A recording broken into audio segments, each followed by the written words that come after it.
आन करके लोगों के सामने बयान किया है। और ये जो हम कहते हैं ना फिक्र रजा पे इकट्ठे हो जाएं, तो बात ये कहते हैं जी जो उनसे पहले थे तो फिर उनका क्या बनेगा। मैंने कहा यही तो तुमने समझा नहीं है। फिक्र रजा का ये मतलब थोड़ी है कि जो आला हजरत आपको बता रहे हैं आप उस पे इकट्ठे हो जाएं। फिक्र रजा का मतलब ये है कि अकायद सहाबा का अमीन अहमद रजा है, अकायद अहले बैत का अमीन अहमद रजा है, अकायद मुजद्दिदीन साबिका का नायब और अमीन अहमद रजा है। पूरी कुरान और हदीस में जितने अकायद बयान हुए उनकी तस्हील बयान करने वाले का नाम अहमद रजा है। आला हजरत ने कोई नई फिक्र नहीं दी है कि कोई ये समझे कि आला हजरत ने कोई नई फिक्र दे दी जो फिक्र रजा को नया रास्ता है। ये 1400 साल जो अकायद हैं उनके इर्द गिर्द बाढ़ लगाने वाले का नाम इमाम अहमद रजा है, और उनके ऊपर हर तरफ से उठने वाले फितनों को कला कमा करके रद्द करने वाले का नाम इमाम अहमद रजा है। तो फिक्र रजा का ये थोड़े मतलब है कि आला हजरत ने को नया अकीदा दे दिया है। और हम जब ये कहते हैं कि हमारी आला हजरत पर आंखें बंद हैं तो इसका ये मतलब नहीं होता कि हमने बिल्कुल अकायद और तहकीकात और फिकहियात के अब्वाब को बंद कर दिया। भाईजान इसका मतलब ये होता है कि जितने अकायद के बाब हैं उनकी तशरीह जो 14 सालों में थी उनको बचाकर सुलझाकर समझाकर इमाम अहमद रजा ने पेश किया है, और उस पर हमारी आंखें बंद हैं। तो आप कहते हैं आपकी आंखें क्यों बंद हैं? मैंने कहा मेरी जान अकीदा जो होता है ना ये 1400 साल से तयशुदा है और क़यामत तक के लिए वही अकीदा रहेगा जो नबी पाक ने दिया था, क्योंकि अकीदा कुरान से निकलता है। जब कुरान नहीं बदल सकता तो अकीदा भी नहीं बदल सकता। इसीलिए आंखें बंद है कि आला हजरत ने अकीदा वो दिया है जो बदल सकता ही नहीं। आप इस पर आंखें बंद ना करें तो हम खोल कैसे सकते हैं? और एक मिनट यहां पर ये सुनिएगा, आला हजरत के अकीदे पर जो हमारी आंखें बंद है ना, अब इस जुमले का भी लुत्फ शायद कोई लेगा और उम्मीदें लेंगे, इस पर हमने आंखें बंद की हैं तो बदमज़हबों की आंखें फटी की फटी रह गई हैं। समझ आ रही है ना? इस पर जो आंखें बंद हैं यही तो असल मसला है कि लोगों की आंखें खुल गई, क्या की हो गया है। मैंने कहा हमने आंखें बंद की हैं तो दुश्मनों की आंखें खुली हैं, इसलिए हम कहते हैं हमारी आंखें बंद हैं।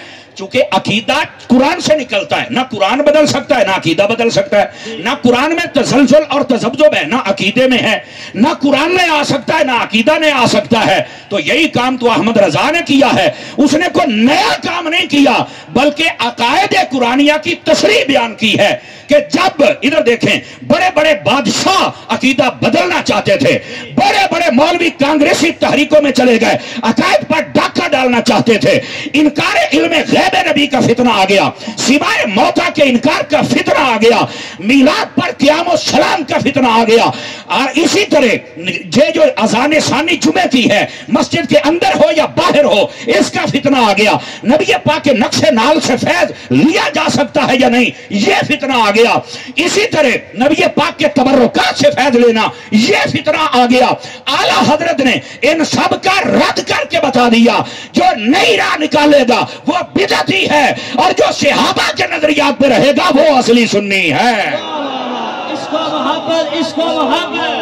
तो आला हजरत ने कोई नया रास्ता नहीं दिया, आला हजरत ने जुमला मुबतदीन और जुमला मुतदय्यिन इन सब का रास्ता बंद करके हम सब अहले सुन्नत को चौखटे मुस्तफा तक पहुंचा दिया है। और लोग ये समझ रहे हैं कि शायद आला हजरत ने कोई नया रास्ता दे दिया है। आप एक बात बता दें अकायद के बाब में आला हजरत ने कोई नई चीज पेश की हो। वैसे तो फिक्र के अंदर भी कमाल ये कर दिया कि जब तयम्मुम की बात आई बहुत सारे आप फुकहा को पढ़ के देखें तो वो चीजें 20 के शायद ज्यादा ना जा सके, आला हजरत ने 150 चीजें शुमार करवा दी जिनके साथ बंदा तयम्मुम कर सकता है, और जिनसे नहीं कर सकता 250 चीजें आपने शुमार कर दी। तो पर मानना पड़ेगा अहमद रजा ये अहमद की रजा है। समझ आ रही है मेरी बात की? गिरामी कदर हजरात, इस वास्ते इमाम अहमद रजा को पहले हमने समझा ही नहीं। कईयों ने बतौर शायर तारुफ करवाया, कईयों ने बतौर मुसन्निफ तारुफ करवाया, और कईयों ने बतौर मुदर्रिस तारुफ करवाया, और कई बदनसीब और जाहिल और अहमक और बेवकूफ और यतीमुल इल्म वो ऐसे निकले। उन्होंने कहा कि ये जो अहमद रजा है ये तो सिर्फ कुफर के फतवे लगाता है। और मैंने कहा लानतियों ऐसी बात नहीं है, अहमद रजा वो है जो नामूसे मुस्तफा का मुहाफिज भी है, अहमद रजा वो है जो नामूसे सहाबा का मुहाफिज भी है, अहमद रजा वो है जो नामूसे अहले बैत का हाफिज है। अहमद रजा वो है जो कुरान में तफसीर पर राय नहीं होने देता। अहमद रजा वो है जो हदीस के अंदर इल्तिबास नहीं आने देता। अहमद रजा वो है जिसने फिदा के मसाइल को खोल कर बयान किया। अहमद रजा वो है जिसने औलिया की इज्जतों पे पहरा दिया। अहमद रजा वो है जिसने हिंदू हो, आर्या हो, सिख हो, काफिर हो, बुत परस्त हो, मुशरिक हो, इन सब का रद्द करके मुस्तफा जाने रहमत के गुलामों का सर फखर से बुलंद फरमाया है। इमाम अहमद रजा वो है शायरी के मैदान में अलग रुतबा रखते हैं, तफसीर के मैदान में अलग रुतबा रखते हैं, हदीस के मैदान में अलग रुतबा रखते हैं। और कमाल ये है, आला हजरत का फतावा रज़विया उठा के देखिए, मेरे और आपके दिलों की धड़कन बाबा जी खादिम हुसैन रिजवी साहब रहमतुल्लाह ताला अलैह, आपने लिखा है कि फतावा रज़विया के अंदर जो टोटल सवाल आला हजरत से किए गए वो 6 कम 4500 सवाल हैं। कितने हैं? 6 कम 4500 सवालात आला हजरत से किए गए। बाबा जी खादिम हुसैन रिजवी साहब की बात सुनना, फरमाते हैं मैंने तहकीक की है जी जी जी, अजान हो रही है, अच्छा किया, बहुत शुक्रिया।